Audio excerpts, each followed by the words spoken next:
हिन मुल्क में इंसाफ मिलण थी वयो मुश्किल, मक़तूल सज़ावार आज़ाद कातिल।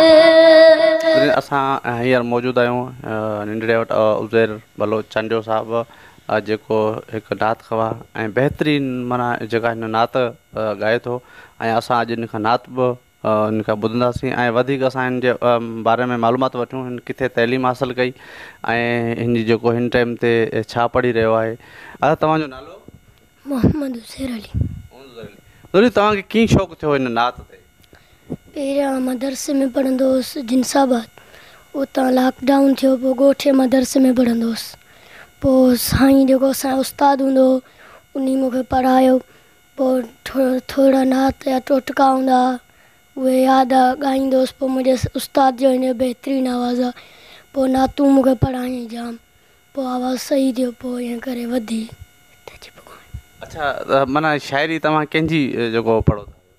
साईं जेको शाइर अब्दुल सलाम आहे, बिलाल चांडियो आहे, अब्दुल मालिक आहे, आलम शोख आहे। जी हींअर तव्हां छा था करियो? हींअर असीं क़ुर पढ़ंदा आहियूं। किथे? जिनसाबाद। तव्हांखे शौक़ु कहिड़ो आहे? नातुनि ते जाम शौक़ु आहे। नातुनि ते जाम शौक़ु आहे? जी।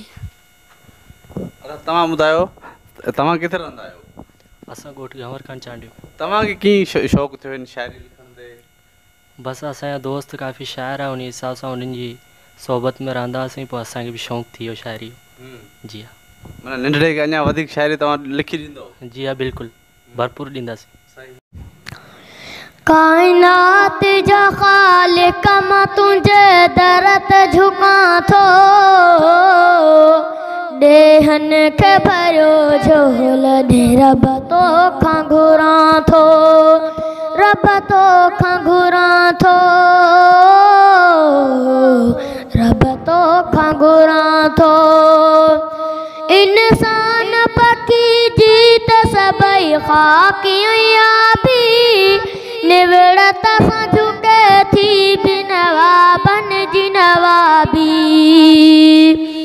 इंसान पखी जीत सभई ख़ाकी याबी, निवड़त सां झुके थी बिनवाबन जी नवाबी। आऊं बि आहियां तुंहिंजो बंदो तोखां ॾियां थो, ॾेहन खे भरियो झोल ॾे रब तोखां घुरां थो, रब तोखां घुरां थो, रब तोखां घुरां थो। दुनिया जुनियूं नेमतूं मूंखे तो हज़ारे, हिक हिक जी का क़ीमत ना पर कोन संभारे।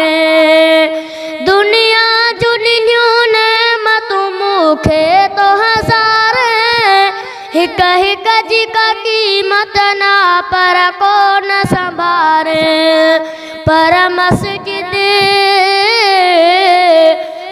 मस्जिद नबवीअ में मां तहज्जुद सिखां थो,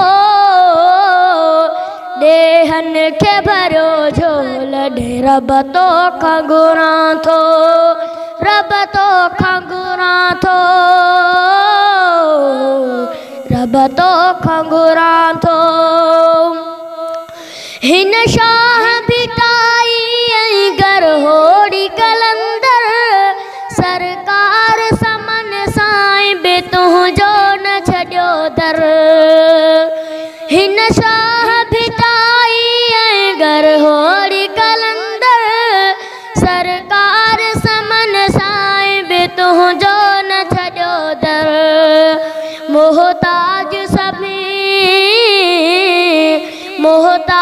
सभी तुंहिंजा उन्हनि वांग पिना थो,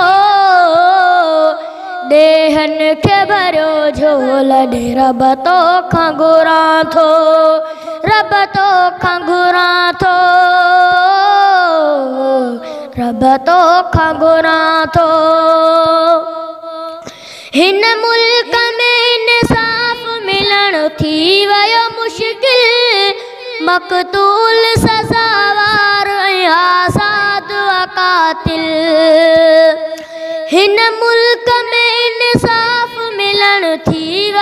मुश्किल मकतूल सजावार आजाद व कातिल हर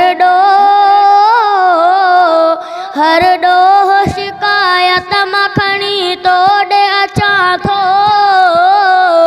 देहन के भरो झोल रब तो खंगुरा थो रब तो खंगुरा थो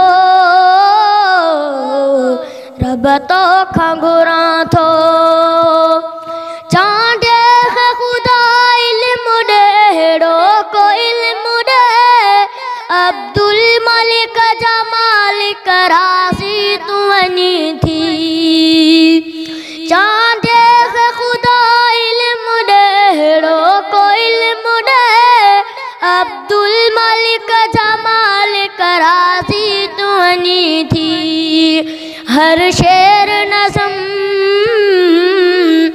हर शेर नज़म हमद सना तुझी लिखा थो देहन के भरो झोल रब तो खंगुरा थो रब तो खंगुरा थो।